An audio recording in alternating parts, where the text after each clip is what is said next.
You are listening to Historyman, the platform for historians, authors, and museum directors to tell their stories of the American Revolution, walk in the footsteps of heroes, and proclaim freedom reigns. On today's episode, I am excited to be here at the United States Presidential Culinary Museum in Grover, North Carolina, with the senior curator, Martin Mangiello, the author of Terrorist Psychotic, Mary Patton. Welcome, Martin. Hey, thank you, Eric. Yeah, absolutely. Martin, I've listened to your book on Audible. Tell our listeners a little bit about your book, where they can get it, what it's about, and let's just get into the meat of Mary Patton. She's an interesting character of the American Revolution. Absolutely, absolutely. So obviously, you know, we're in Barnes & Noble, Amazon, Ingram, so every private bookstore, you can get us anywhere and everywhere. Most people these days are listening on Kindle. And this was the first book, Eric, that I ever did with Audible and went through the whole Screen Actors Guild, you know, auditions of actresses because I wanted a lady reader from all over the world. And it led me to release my book in paper, of course, through e-readers, but also for the first time, this is my 8th book, via Audible. This is actually a project that you did to finalize one of your degrees, correct? Yes, sir. This was my second master's, and I wanted to do that. And my professor, Dr. Hank Weddington at Lenore Ryan University, told me, you know, Marty, you don't actually have to publish a book to get your master's degree, okay? But you are the only student that's doing that. So God bless you, you overachiever. and I am a fanatic and a control freak and full-on OCD and have to do everything better than everyone else. And I spend a lot of time laughing at myself, Eric. Grover, North Carolina is actually in a very historical part of the country, especially in terms of the American Revolution. This is the backcountry of the Carolinas, and it was called at that time Tryon, or That's right. The Tryon County area, and the Tryon Association, which is a big declaration that came out after Concord and Lexington. The signers of that Tryon Association, one of them being Frederick Hambright, another one being one of the Neals, I believe it was Andrew Neal. These were big heroes in this section of the country, right? Absolutely. You're in the famous Hambright home right now. Is that right? This is our home, and this was built by the great-great-grandson of Colonel Frederick Hambright. His name was Dr. Alfred Frederick Hambright. I see. So welcome to the Hambright home. Of Prussian descent, correct? That's right, yeah. I mean, we're not talking Scotch-Irish or Welsh or any number of other backgrounds. This is actually a Prussian descent. That's the Hambright. Right. A very weird Prussian, because he does not go with the German king. Is that right? Yeah, it's kind of weird. It's a weird anomaly, and people are a bit shocked, and that's one of the things that he says. We are going to have what new idea here, and sick and tired of having the baby, the fetus, is the new leader. So fetus grows up, starts to walk erect, becomes teenager, and then, you know, takes the throne, becomes new leader. We are sick and tired of this process of Tsar, Emperor, King, Queen, whatever you want the word to use, Caliph, Emir. We are tired of this process on earth, and we are going to use the new English word election for leader. You will watch us change the earth pattern. And people are like, yeah, we're going to watch you change what did he say? The earth pattern. Right. What an idiot. Right. What an idiot. And yeah, I mean, they did. They thought we were crazy, and why would you want to attack the government here in America? That's crazy too. You want to shoot into troops that are here in America. That's what and you're going to secret meetings, Eric, on Thursday nights in a basement. It's not funny. It's not cute. And as far as asking me, do I want to be involved in it and go to no, I don't.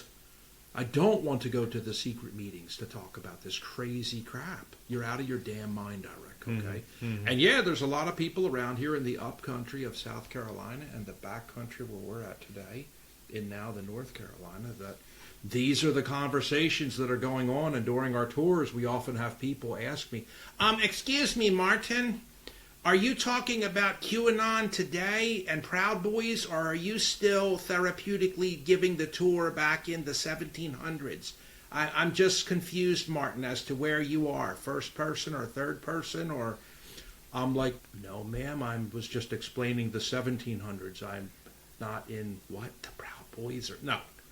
Okay. But it is interesting because Scott Seifert even mentions It this is. in one of his episodes, that the discussions they were having over government rights in that time, in the 1770s, 1780s, those same discussions, those discussions of freedom, liberty, government, those are the same discussions we are having even today. Exactly. And it's interesting how the Constitution that we have set up allows those discussions to happen, right? Absolutely. And so it's a beautiful thing, but it is not for the faint of heart, right? Absolutely. And Colonel Hambright is in this book. Is that right? So are his friends. In fact, the paintings that we had done and have commissioned over the past 14 years are in here of many of the heroes. And that's also what I wanted to do. You mentioned Colonel Hambright.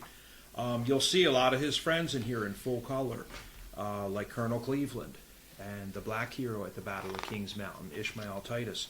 These are all forensically rebuilt paintings. The Catawba hero, Captain Redhead, who fought with us and went against the Cherokee. There's the picture of the black hero Ishmael Titus here with his brother Primes at the battle. And this took like literally this long. There's of course Mary Patton. She's been our latest that we had done. But people always said when I came here, Eric, nobody knows or understands what any of these people that live around here look like. We've never seen them. And regrettably, Marty, and we know that you just retired from the military and all that, and you're moving back from the deserts, and you lived in Japan for many years and all that. Mm-hmm. But now that you're back to America, because I left when I was 18 for the military. Right. But now that you're retired and back, it's great, and you married this lady from here, my wife Stormy, but we don't know what they look like, and here's Colonel Hambright. So we had to go to these families and spend upwards of like 3 years at a time forensically rebuilding them, and you always have to get permission from the family that says in the end, yeah, that's okay, that painting, we do agree with it, and we've analyzed the line drawings from the artist.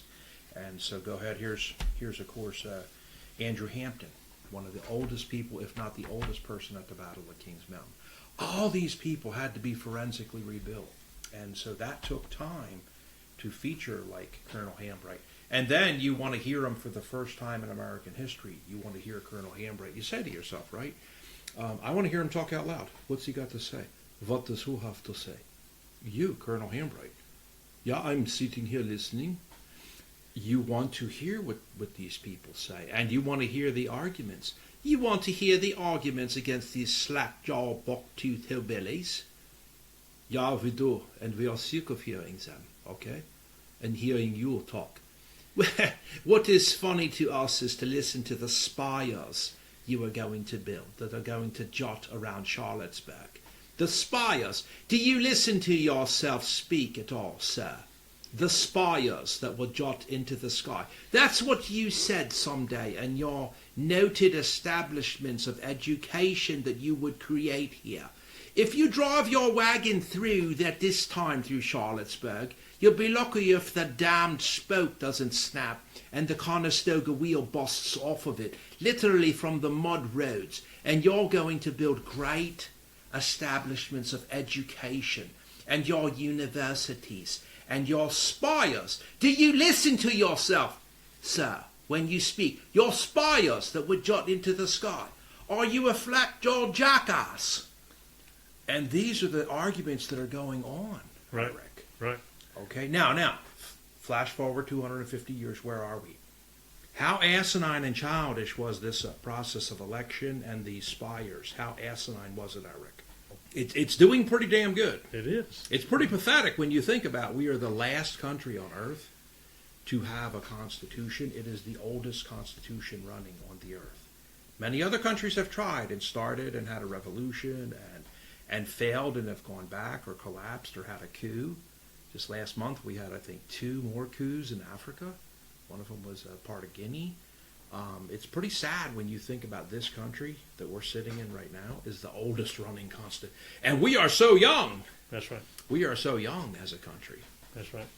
It's a beautiful time of history to look at, to to research, and I find myself almost peeling back an onion every time I open up another book or listen to someone like you talk, and I'm on the edge of my seat. Tell us a little bit about Mary Patton. Absolutely. So Mary is an American shero, and that's what we call them today. So everyone is pissed off about, oh, it's another thing we have to start using. They already took flight attendant away, and now we have to call them stewardess. It's like, all right, okay, we can all change. If they were able to change the world 250 years ago, we can all change with it, okay? Right. So we're calling her a shero now. And she rose. And honestly, Mary is an expert black powder maker, which is really difficult crap to build, okay? She learns this from her father. She's a Scottish lady from Scotland. Was she from Scotland? Yes, that's where they moved So she from. came over about in one of the great migrations from That's Ulster right. Scots. To I don't know if from Ulster Scots, but Okay. McKeon is her real name. Mary McKeon is the real name. And so they move over, living in Pennsylvania, and before they leave Carlisle, Pennsylvania, to move down south to the Forbidden Zone on the other side of the mountain where no white is supposed to be, Right. in western North Carolina, and for her to become a North Carolinian in fame. She does, for the past couple of months before she leaves Carlisle, meets a very famous American shero that we now call Molly Pitcher, who has just moved to Carlisle, Pennsylvania. So she did meet her. Yes. That's actually We- historical record. We don't have a historical record on that yet, like a letter to point to, but we know that the two of them were very prominent, in the revolutionary times. And so, since this is a creative work, fiction from the Thomas Wolfe Institute, Okay. where I went to school, I had to write in creative fiction. But when people ask me, do you have a supporting document, like a letter from, Molly Pitcher to, no, I don't. Okay. I don't. But we know that she lived there. We know that that's a fact, and that's proof. So of all the places to end up, she ended up in the Watauga area or the over the That's mountain right. regions. That's right. How did she end up there?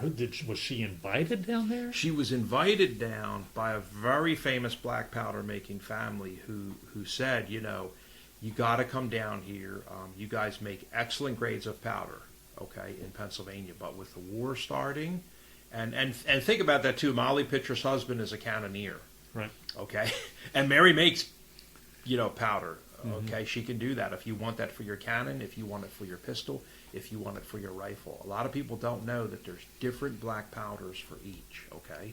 And even with a rifle, you're carrying two different kinds of powder, okay?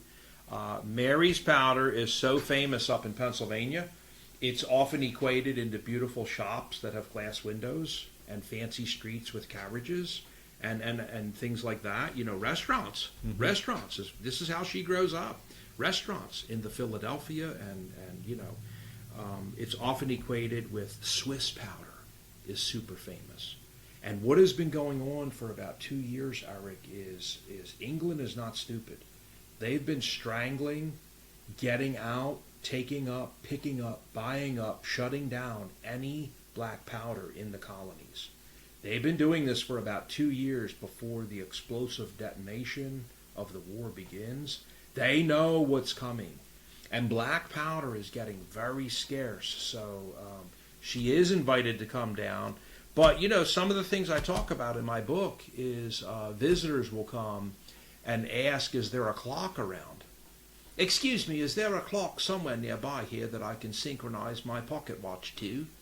They're like, no, we use a stick in the ground at 12 o'clock, and the shadow, okay?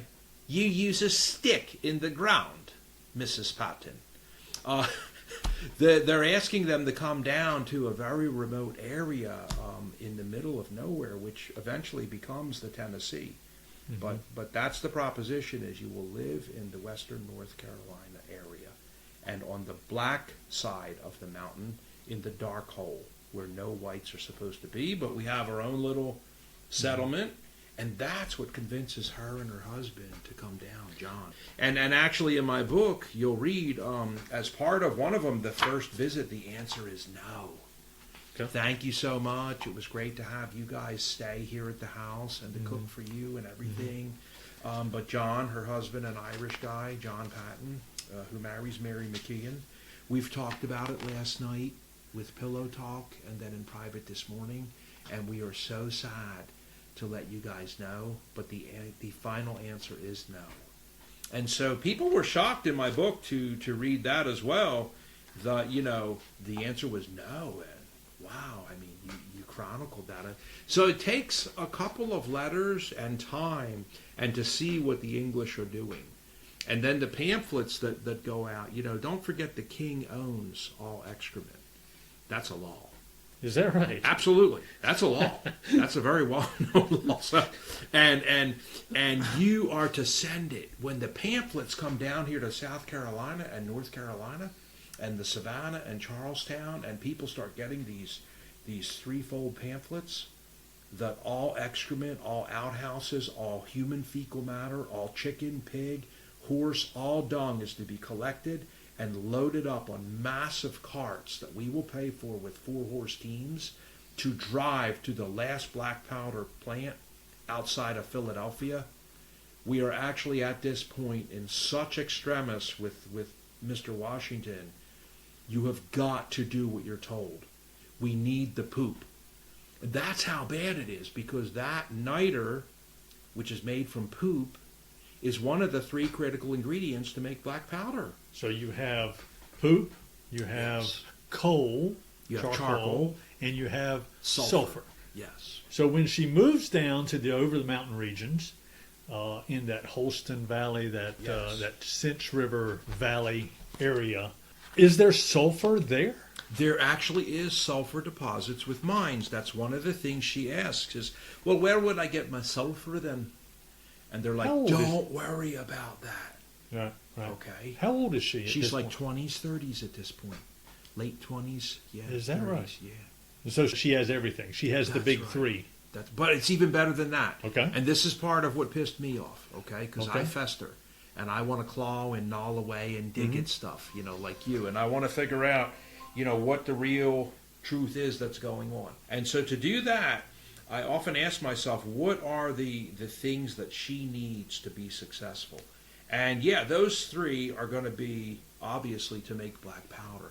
But the 4th one no one ever mentions is just raw power, okay? You're going to either do your black powder mill, it's very dangerous to make black powder. So some people stamp it, okay, and they run a mill. Well, we don't have electricity to run the stamp machines with an armature.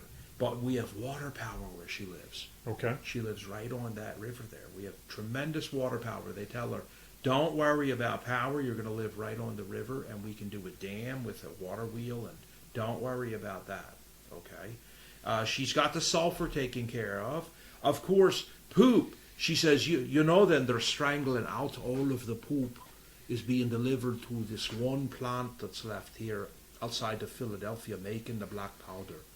Okay, if that one falls and goes down, and there's nothing for the South, okay? There's nothing, there's no black powder down here, okay? I was talking to the curator down at the powder magazine in Charleston, and she said there wasn't any powder coming in to the colonies. And they had within their powder magazine French black powder, which was supposedly better than the British black powder.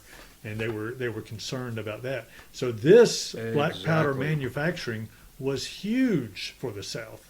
Absolutely. And for her to agree to come down here and do that would be unbelievable. So the poop is a huge question.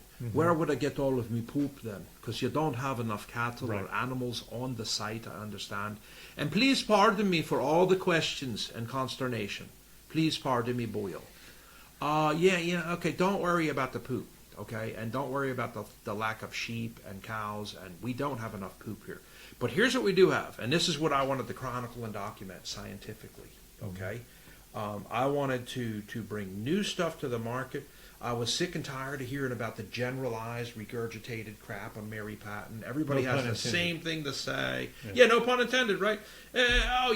She sold her powder for $1 a barrel. She was a very rich woman. She had 4,300 acres when she died. They have about a classic 5 to 6 things to say about this woman, and the whole story's over. Okay? And I was like, you know what? There's a lot more here. And why?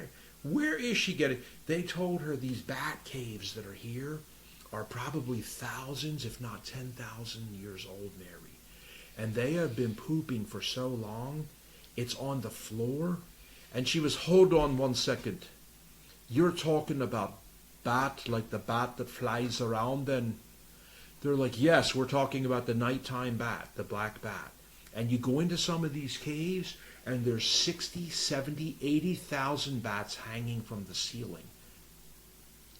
You're either full of malarkey, or I want to see it myself. I'm telling you it's true, and excuse me again for interrupting you. The reason I'm so interested in the bat poop is because it is actually the finest poop to use. If you actually have access to that bat poop, we do not have access to it up here in the north. Okay, from Boston all the way down to, we have not seen that here. And it sucks because, you know, the British, again, I'm going to tell you, Eric, they're not stupid. Sulfur only really on Earth at the time comes from one place. Okay? Do you know where that place is? No, tell me. It's in Sicily. And guess who controls that friggin' island? They're not stupid.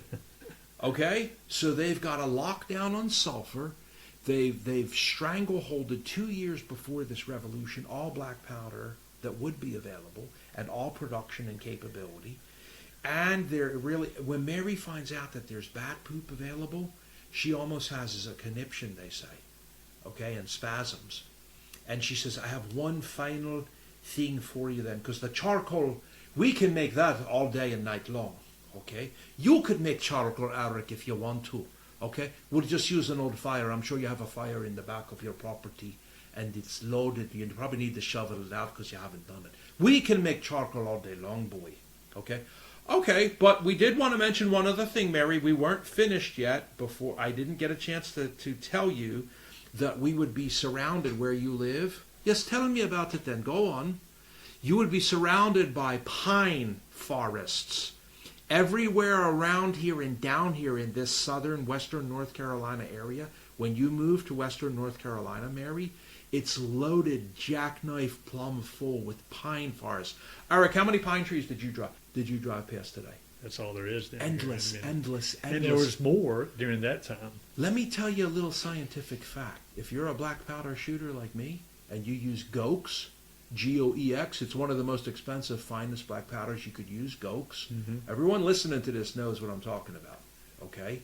They use pine for their charcoal. It is preeminently, scientifically, the #1 charcoal that you would want to burn and use, along with the bat poop. And she says, and you've got the sulfur taken care of. We don't need to beg them to buy the sulfur fake in Paris from Sicily, the only deposit of sulfur on this planet. Okay, you've got the secret sulfur. You've got the power. You've got the secret bat poop that nobody knows where it's at. And you can take me to these caves and we'll make the maps with the X's on them, will you now then? Oh, absolutely we will. We're looking forward to it, Mary. And you've got the pine. You have got an unprecedented, we have an unprecedented collision of 4 factors, Eric, in scientific history. And when you talk about poop, okay, this woman is an expert at making niter, the crystallization of it. She's got massive batches. She can tell you that one there is a 4.5 month. I have accurate records here in the books. Okay? And that one we're going to take you into. In that barn there, we're at about 6 months. It's almost perfect crystallization. Then this woman is an expert freaking black powder maker, bro. Sounds like she's very meticulous and has a business mind to her as well. She does. Which is, phenomenal. She has a weird business mind, Eric. She refuses wholesaling. She will not allow you to stock her powder. When she's here at Captain Jack's Tavern in Charlotte, they ask, we could buy like 40 of your 1 pound kegs when you're gone in Wilmington. Yeah, I know that's where you're headed to next, and then down to the Savannah, and you're going to make a triangle and head all the way back. So she made, her trips were from the over the mountain regions Down to Yes. Wilmington, through She would Charlotte? go to Wilmington, to the Savannah, to Charlottetown, all the way through Charlottesburg, all around here, Camden. Everybody knows Mary Patton. Is that right? Yes, everybody knows Mary Patton. But a very weird businesswoman. She will not. I appreciate the comment that you would purchase 40 to 60 and you would stock them here, Jack, and sell them then. No, you will not. Okay, I do not wholesale. I sell me to the person who wants to buy one pound right now. It's $1 a pound. It's a very simple proposition. I am direct from factory to purchaser. I do not wholesale. Okay, and I don't care about how much more I would be able to sell and all these other factors. I'm uninterested. This is how she accumulates tremendous wealth and owns 4,300 acres at her death. I would think that the British would have been on to her. Oh, she's a wanted woman, which is many people were angered at me, Eric. I still have people who are pissed off at me in Tennessee and all around Elizabethton, and they're like, I won't sell the book. I'm not going to sell the book. Why? Okay, because you denigrated us, Marty, and I don't know why you put that on there, terrorist psychotic. I'm like, but that's what they called her. I'm sure that word was not even in the dictionary. Yes, it was in the frickin' Samuel Johnson's dictionary.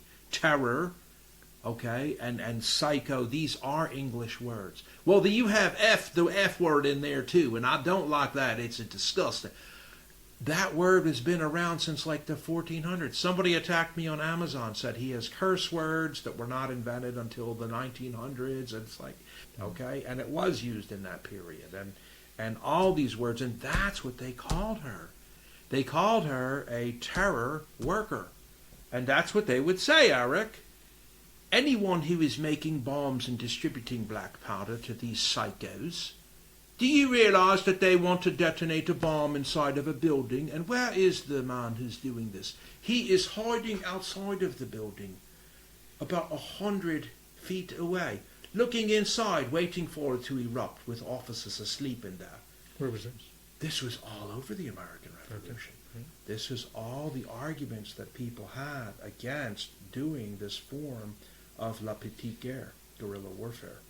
And yet today we turn on Fox or CNN, and if they say there's a bomb going into a Russian barracks where they're sleeping in 82, and we have it on the bomb with the drone from the Ukrainians, and we can watch it going all the way down until it explodes, every one of those channels is on.